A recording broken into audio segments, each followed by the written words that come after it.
Well, you need to get ready. I hate to say it, but I'm honest. You have to get ready. Pronouns and the debate about them is going to take front and center now in our everyday life for the next couple years.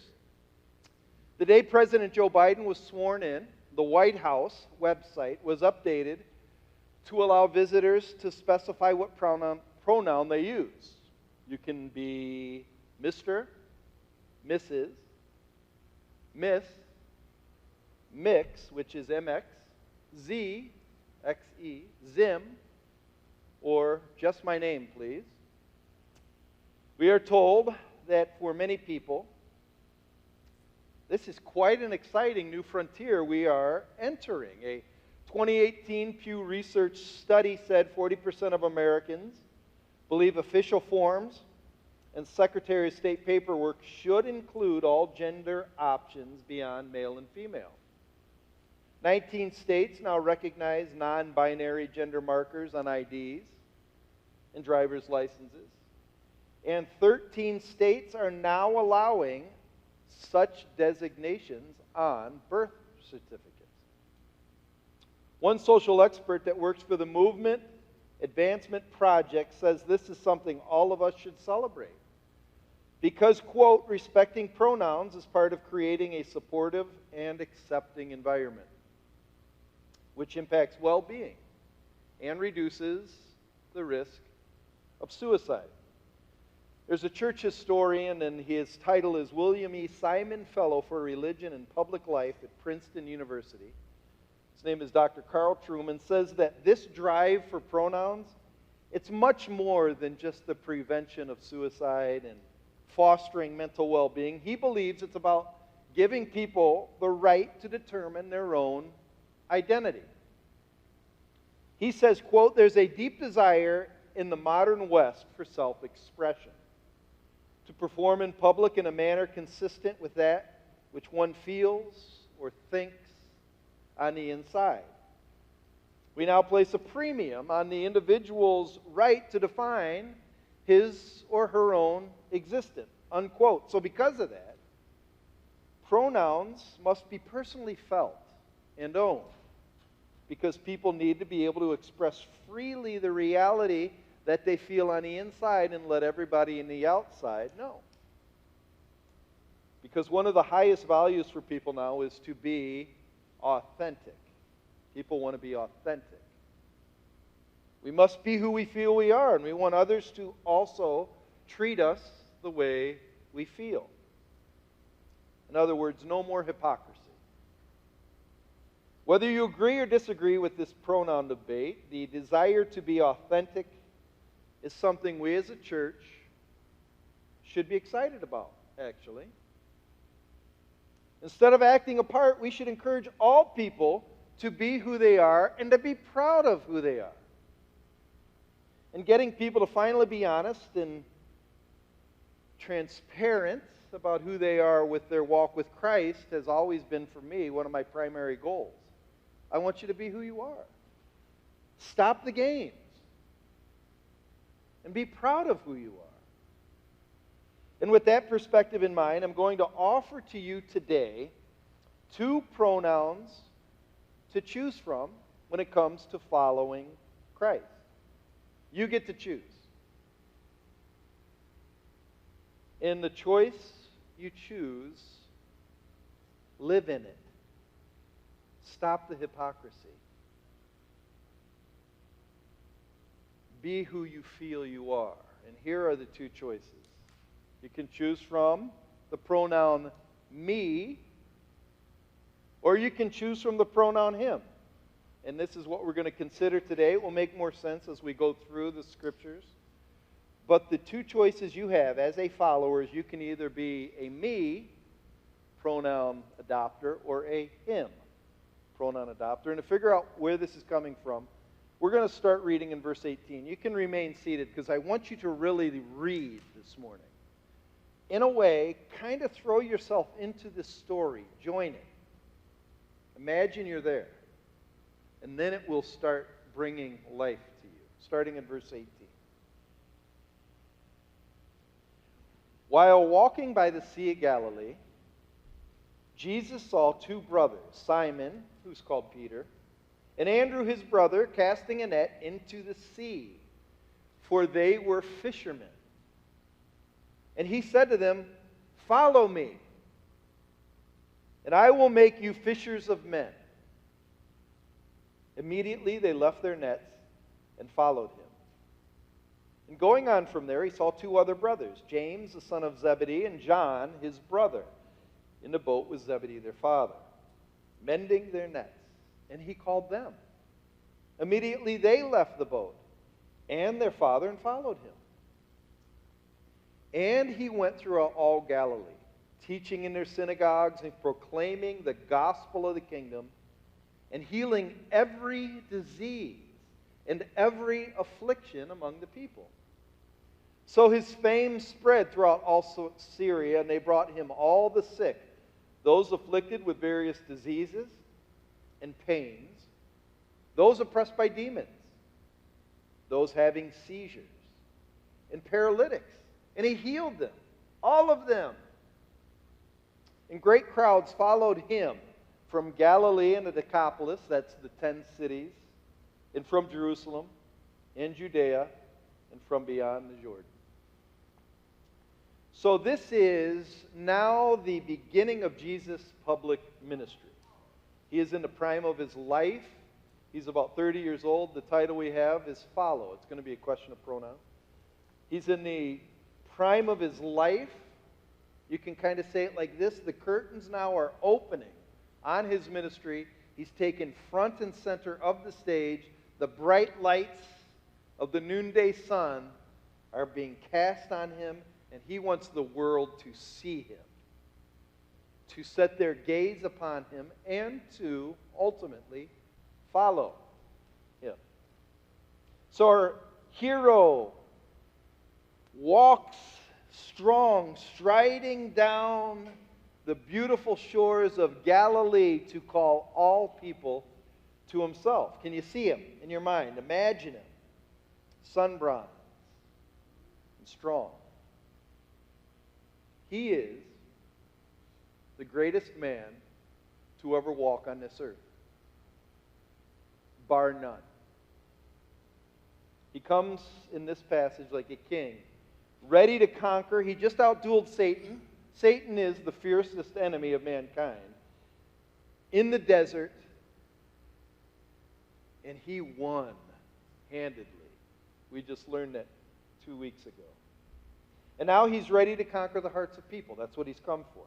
Before this event occurs, the other Gospels give us a little bit of insight of what was going on in Jesus' life before he calls Andrew, Peter, and James, and John. In the book of John, it says that Andrew himself just got baptized by John the Baptist.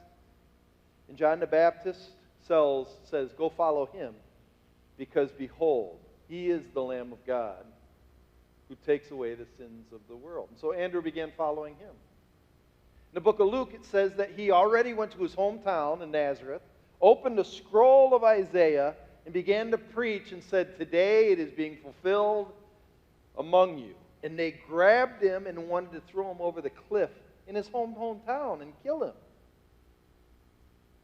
He already was healing people in Capernaum. It is the wedding of Canaan where he turned water into wine, probably already occurred. So you could say that when he finally calls Simon Peter here, Andrew, James, and John, we can assume they already had some idea of who he was. But Matthew is going to present it that he's calling them and immediately they follow. It is kind of shocking. We're going to talk about that in a second. So when we read the account of his entrance here in Matthew, we are simply told that people were called to follow, and they did. And not only were these four willing to follow, but there's also huge crowds that wanted to follow him as well. They're called great. And so the word follow or followed in these verses that we read, these are 8 verses, 4 times the word is used. So you could say that's the theme. The theme is follow. You could also say this, and I'm going to make the case, that this is still the theme. This is still why we come, is to follow. The word follow in verse 18 is in In Greek language, it's in the aorist active imperative sense. This means it's a word that is expecting immediate action at the moment you hear the words. So follow isn't an invitation. Hey, you want to come follow me? Follow me is a command. Follow me. It's basically this. Come hither in the Old English, but means this. Come to me. Follow close to me. Learn from me. And then do what I do. But it's still your choice. That even though it's an imperative sense, that means it's in the command sense, it's still your choice. You still choose. And as you make your choice, I'm going to work through two questions I think everybody asks when they follow someone. Who will I be following? And what kind of a follower do I want to be? And so the first question, who will I be following? It's pretty clear. It's one immensely popular man. The crowds just swarmed around him. And his name, of course, is Jesus Christ from the city of Nazareth. That's his very detailed identity. This is who we as a church are following. This is who we want to get our identity from. This is how we want to be known exclusively. We don't necessarily want to be known as people from Kent City Baptist Church. That's where we're located, and that's how we kind of call ourselves. We don't necessarily even want to be known by a denomination or what kind of style of music we use. We want to be known by a man. And his name is Jesus Christ. He is, from the story, if you look closely, an amazing person. He's compelling. His message is powerful. It's called good news, the gospel. That's what gospel means. So it's a positive message of a new kingdom, and the kingdom means of a new rule and a new king who's come to take over. And if you look at verses 23 and 24 that we read, he healed everyone that came to listen to him. This was not just a few people. This was everybody. And he's so successful at preaching and healing that people from Judea, the east side of the Jordan River, south of Jerusalem, and all over came to listen to him. Everybody had to come. I don't know about you. But I would have done anything to go see him. Anything. To just see his face. I would have brought my whole family to see him. I would have slept outside in tents. I would have sat through a rainstorm. I would have shivered in the bitter cold just to get a close look at this man. I mean, to actually hear the voice of the one who created everything you see by his voice. Could you imagine listening to him? I would have brought my sister Laura, who has been mentally handicapped for the last 60 years. I would have brought her because he would have healed her instantly. There's a lot, I will say it like this, there's a lot of interesting people in this world. There's a lot of incredible celebrities, athletes, musicians, singers, politicians. Let's not use that one. But there's a lot of interesting people. But there is nobody that even comes close to this man. And there is nobody else I want to follow. Nobody.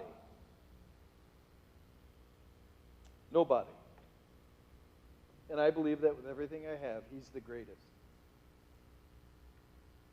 So the question then is this. What kind of follower do you want to be? There's two types. And that's what we're going to spend most of our time talking about, the rest of our time. And the question is, what type of follower do you want to be? This is where the pronouns come in, because you choose. The first group we find in 18 through 22, Andrew, Peter, James, and John, they're known as disciples.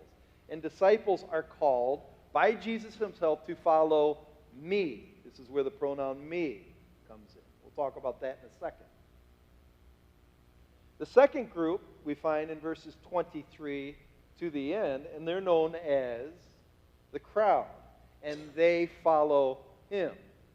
And it's a big difference, huge difference. So we're going to take our time to look at both groups to determine which pronoun would best describe what is going on in your heart. I want to springboard off a quote I was reading in a commentary. I think it describes what's going on here perfectly, the two groups. But it also describes what is still going on because these two groups still exist. And I want you to listen to them because you are part of one of these two groups. And here's the quote. We shall find only a few who are Jesus' constant and committed companions, while a less easily defined crowd comes and goes. It's a powerful statement if you let it sink in. Saying the two groups, one is defined by a few committed followers. Scripture often calls this group the remnant. And then there's the crowd, and they're a big number, but they're kind of hard to define, to typify, and they waffle. They're following for a while, then something else catches their attention, so they leave. And they might come back a little bit later, but then they get bored and they leave. The disciple is sort of like the big log, the big Yule log you put in the middle of a giant fire, and it just stays there. But the thing about a Yule log is it gets hotter and hotter.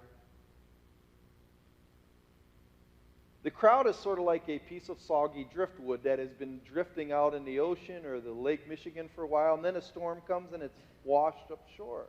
But then a big wave pulls it back out and it goes out again for a little bit, and then it gets washed up shore, but it's at a different shore. You never know when it's going to be on shore or when it's just going to be floating along with the current. So let's take a little bit deeper look, because either you're a Yule log or a piece of driftwood. So let's start with the crowd. And the crowd is known by, they are the ones that follow him. That's what verse 25 says. And great crowds followed him. I'm going to describe them in three ways. The first one is they are the ones who initially come because it's exciting. They heard the good news. They came to see the show. They came to see him. Messiah has come, a new king. I can't wait for a new king. And this new king speaks like nobody else with the grace and the mercy of God, because like all of us, we're ready to be done with the rule of sinful man. Could you imagine having the new King of Kings, the Prince of Peace, being in charge? Wow. And so like all people, I'm sure they want to live with him in a harmonious world of peace and safety. I do. And so, of course, they are interested in hearing him out.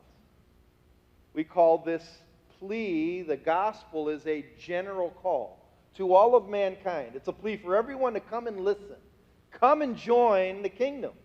Theologians call this general call an indiscriminate call to all who will listen. It's meant for anyone who has ears to hear. It knows no barriers. It leaps over all cultures and racial boundaries. And as Matthew Berry, a Christian writer, says, the general call basically does this. It invites sinners to repent and find truth in Christ, promising anyone who does come to him, they will be forgiven and they will receive life everlasting. The general call, I'd say, is kind of like announcements that we give on Sunday morning or the announcements that are written in the bulletin. You know, we project them. We'll say something like this: hey, Trevor is looking for teachers to teach kids. If you want to work in a nursery or 5th and 6th graders or young elementary school, the call is out there, it goes out there, and we hear it. But not many people really listen. Oh, that's for someone else. Not really me. I mean, if there's a whiteboard talk, if there's cool slides, I might listen. But, you know, That's probably for him on the other side of the room. Because a general call is easy to listen to, but most of the time it's resisted because the human heart is very hard soil. We often say, it sounds good, but I just don't know. I just don't know. I need some time. So you could say, second thing, the crowd is large, and it's usually full of people that conform to the rest of the crowd. Kind of like a large school of fish.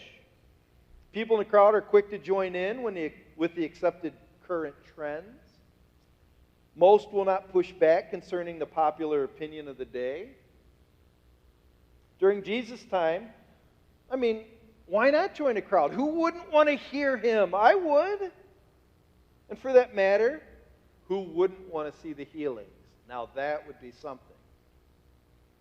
The crowd is following to get something. And the crowd will usually reflect the majority and adopt the cultural climate around them rather than wanting to really obey and identify with Jesus' difficult demands. Who doesn't want to watch an exciting preacher? Who doesn't want to sing music that makes you cry with thousands of others to the top of your lungs? Who doesn't want to watch a good theatrical production that just elicits a lot of applause? Who doesn't want to join in with the socially advanced group wearing the same t-shirts or who virtue signal on social media as all the other fashionable people do? Who doesn't want to be current? The crowd joins because they don't like controversy. They like niceness. They like unity. They like peace. They want a fuzzy embrace. They want wonderful things. So, of course, the crowd was excited when Jesus came in his early days with the signs and wonders. But I have a feeling the majority of the crowd are also the ones who yelled, "Crucify him," when he carried their cross up Calvary. Third thing about the crowd. They're an undefined crowd that like to stay distant. They don't like to get too close. They are still contemplating, deliberating if they should fully commit. They're watching, feeling it out a little bit.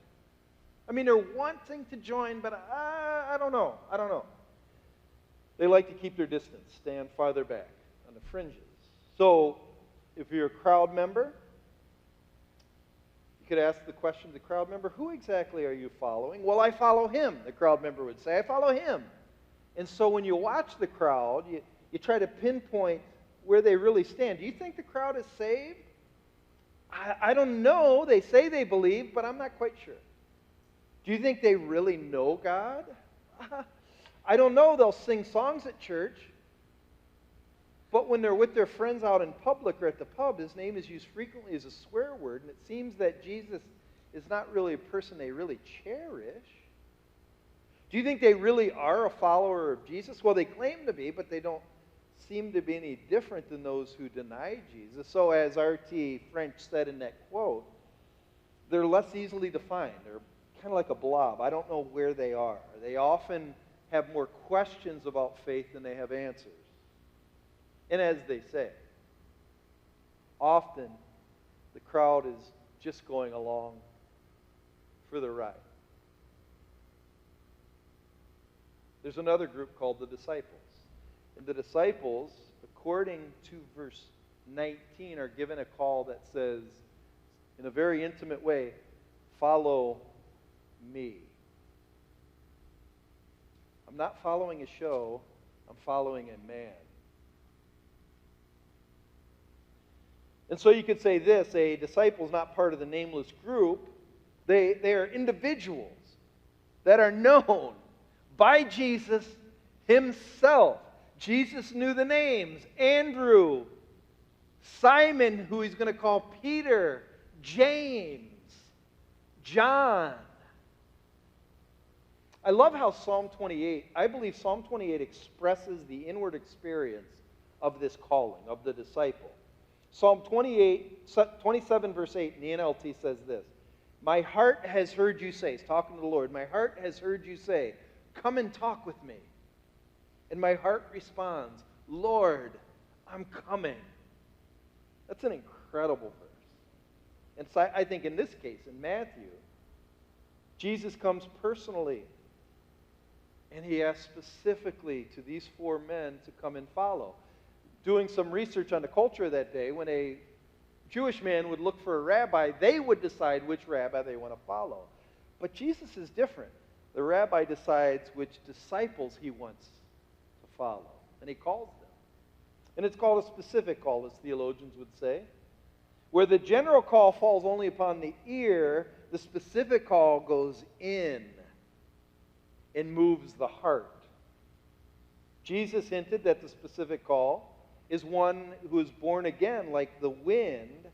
The Spirit blows where it wishes and you hear it sound, but you do not know where it comes from or where it goes. So when Jesus wants a person, he goes after them, and we really don't have any reason. Why is he going after them? I don't know, but he wants them. And when he goes after them, he knows their name, and you know he knows your name. So if we go back to the illustration of the general call is like the announcement. The specific call would be like Pastor Jared saying, hey, Bertha, could you sing in my worship team? You want me? It's different than we're looking for worship team members. It's Bertha. Do you want to sing? Because I want you. It's different. Second thing about this group is Jesus goes after them because he has a specific purpose for them. In this case, he says to Simon and Andrew, follow me, and I will make you fishers of men. So Jesus fishes the fishermen so the fishermen can come and fish other men.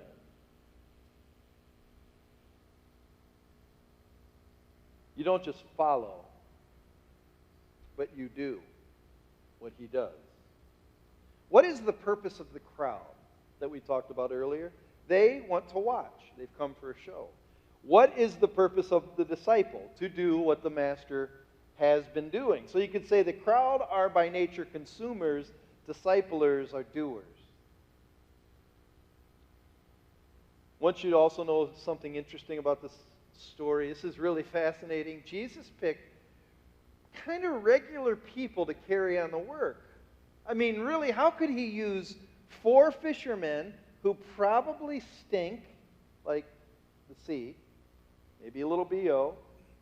I know we're in church, and I'll talk about that. Probably had calluses on their hands. They probably had shoes that were sandals. Their clothes were salty, old. And he chose these four men to start a movement that is going to reach the world that is still reaching you? What? This is not a religious picture. What I mean by that, it's not something meant for the hallowed halls of a stained glass cathedral. This is kind of vulgar. Out by the Sea of Galilee, where fish are rotting on the shore, and Jesus, who is God himself, wants to be a companion to these men. Wow. That's crazy. But I'm telling you, what that says to me is maybe, just maybe, he wants me as I am. Third thing about this group, this is a very difficult term to wrestle with in this passage. We find it in verse 20 and 22. Look at it real quick. It's a very difficult phrase. Verse 20. Immediately they left their nets. Verse 22. Immediately they left their boat. Immediately? It's the old English word forthwith. We would say that very second, on the spot, without hesitation, they left their nets and followed him. Do you buy that? Because here's what that means. That means four grown men were willing to give up everything to follow a person they barely knew. They barely knew him. Why would they do that? One commentator said this word immediately even means sudden and complete. And they knew the life that they were to live was never going to be the same from this time forward. To follow Jesus, they're going to give up their old way of life, maybe their career, their livelihood. and even their reputation that took them years to build up. Yet Peter's the best fisherman in this town. Well, why isn't he fishing anymore? He's helping a rabbi. What? Who would actually do that? Who would actually commit themselves to someone for the rest of their life without even really knowing the person they're going to follow? First of all, I did. I had a business degree. I gave it all up the snap of a finger when I knew Jesus was calling me. I knew that my plans were now going to be wrapped around his life. I'll say it like this. If you're married, you did too. Here's how I'll put it. If you're married, or you've been married, here's the question. How well, honestly, how well did you know your spouse before you said I do? If you are honest, you probably now realize after being married a few years, or maybe many years, that you had no idea who this person was like I know him now. And you know that for a fact. However, you were willing to give up everything and say I do in a moment because you knew if you didn't commit to them, you would lose someone you could not live without. I can remember the night before I said I do. I'll never forget it. I was lying on my bed and I looked up at the ceiling and I said to myself, this is it. This is my last night alone, by myself, in my own bed. This is the last time I get to decide fully what I'm going to do with the day.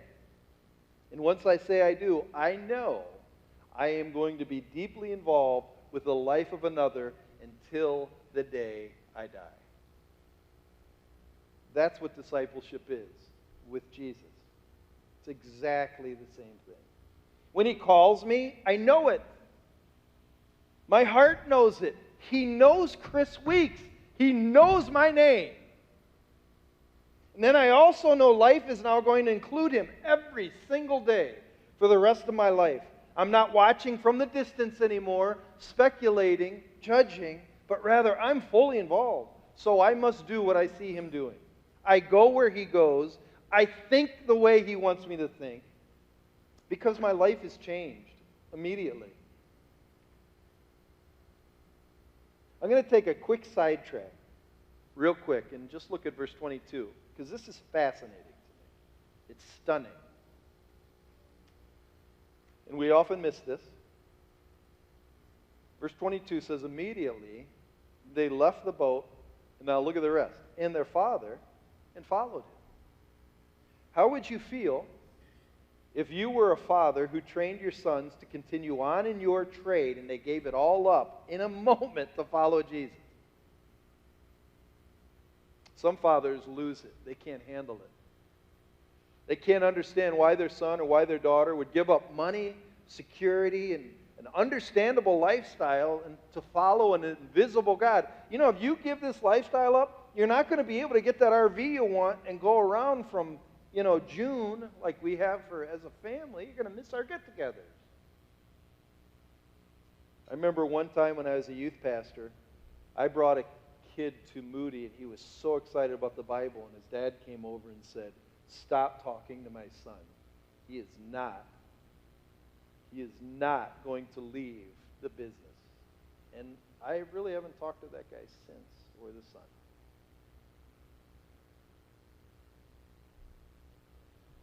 But Zebedee, the question is, so is Zebedee mad? When you look later in Matthew, actually Zebedee and his wife are more excited for their sons because they know Jesus is the Messiah. He really is the king.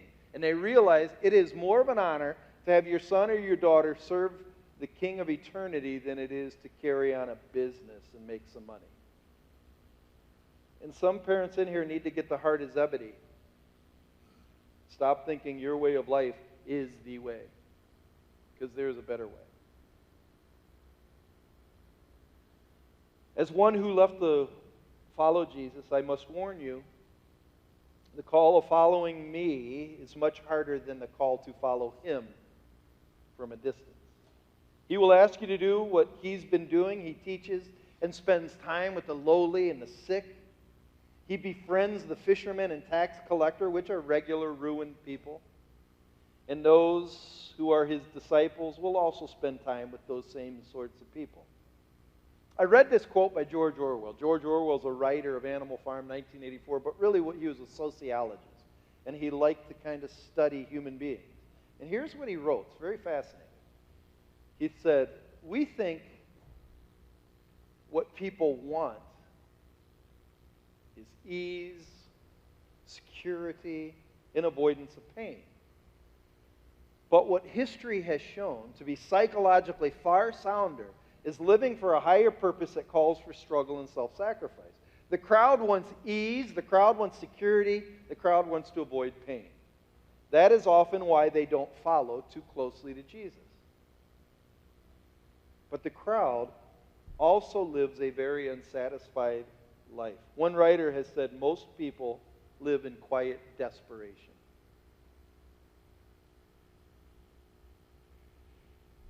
But we've been made more for that than that. We've been made to follow closely to Jesus. And it's going to be a life of struggle and often self-sacrifice. But you will never, and I'm telling you, and I'm being as honest as I can, you will never find more satisfied people than people who follow closely to Jesus. You just won't.